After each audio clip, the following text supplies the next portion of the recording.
Bom dia a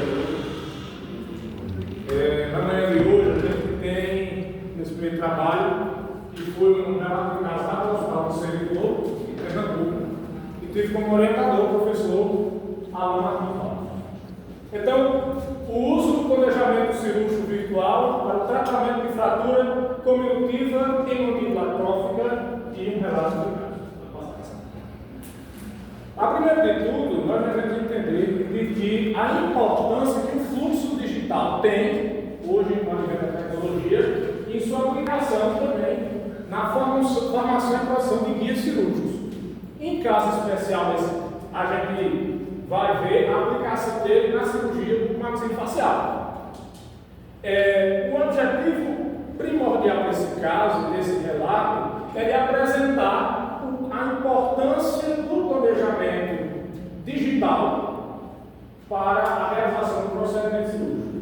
Dito isto, vemos e as imagens nos entregam, praticamente, a paciente que chegou, ela era uma paciente com 75 anos, ela sofria de demência, ela chegou no hospital com trauma por queda de própria altura, ela estava consciente e apresentava no seu exame físico um edema e uma equimose do terço inferior da face do lado direito.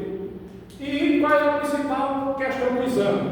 Uma limitação da abertura bucal, mobilidade na mandíbula, a partir da palpação, e pela tomografia nós temos um diagnóstico que a fratura cominutiva do corpo mandibular direito. Que a fratura cominutiva é quando a fratura gera pequenos pedaços, pequenos traços ósseos, ou seja, da quebra, e também paralicia a fratura bilaterais do côncavo.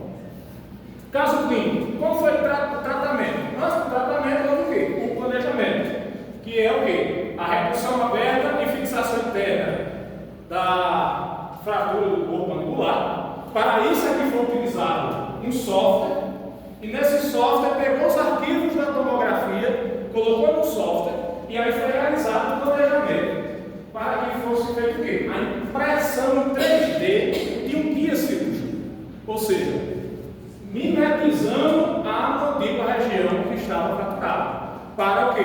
O proporcionamento de guia cirúrgico, para o vazamento da placa de titânio, para que quando for colocar na cirurgia, já tenha algo estabelecido, e algo prévio, e assim facilitar o trabalho do cirurgião burco-maxilo.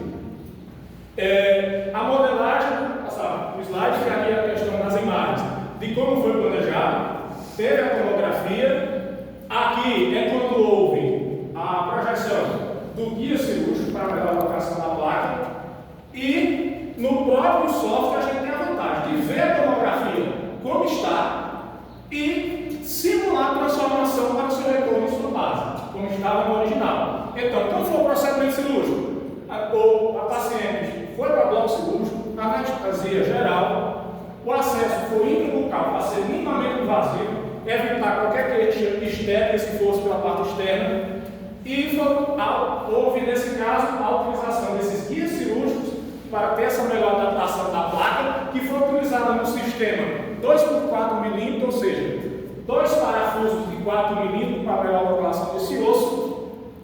No fim das contas, foi realizada uma sutura por passo a passo, ou seja, tecido a tecido, e o pós-operatório foi completamente sem nenhuma intercorrência. A tomografia apresentou que aquela fratura cominutiva foi totalmente minimizada, e também tivemos como pós-operatório a questão dos côncavos, um tratamento conservador, utilizando a fisioterapia para que a paciente pudesse retornar a abrir e fechar o novamente. Mas vai lembrar que não teve tanta preocupação com a conclusão, visto que a paciente era parcialmente edêmica e não utilizava prótese.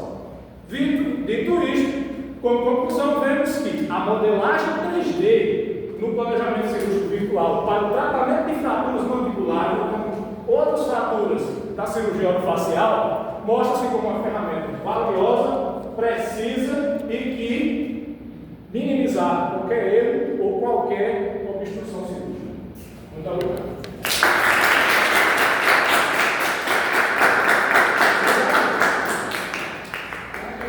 do órgão de apresentação, né? A cada 3 a gente vai.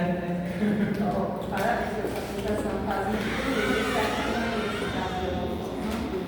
Assim, pessoalmente, o que falar? A professora Ana passou por escrito. Achou muito bonito, um tema atual, relevante, né, que mostra a necessidade da gente adotar essas novas ferramentas digitais da nossa rotina clínica.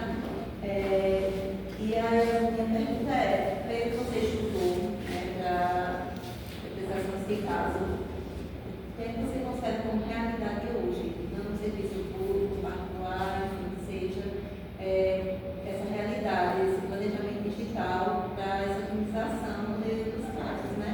Mais eficaz. Em questão de software, é mais fácil devido que os softwares são mais acessíveis que qualquer pessoa com computador vai fazer. Eu faço o planejamento aqui em Arco Verde e o cara vai lá no município, ou vice-versa. Mas o problema é assim, só dá certo ser realizado no grande centro. E quem tem acesso é pessoa 3D.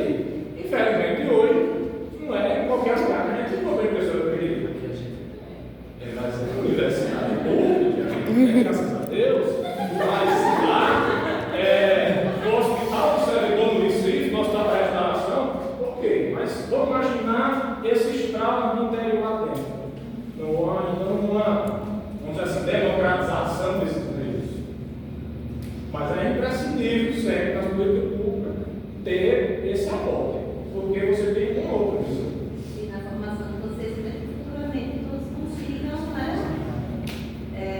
saber aplicar. E outra, não só saber aplicar, mas saber também manusear. Tem um software muito bonito, eu deveria encantar para lá mostrando, mas não vaza ele. Então, é aquela coisa de que precisa a gente estar sendo estudado.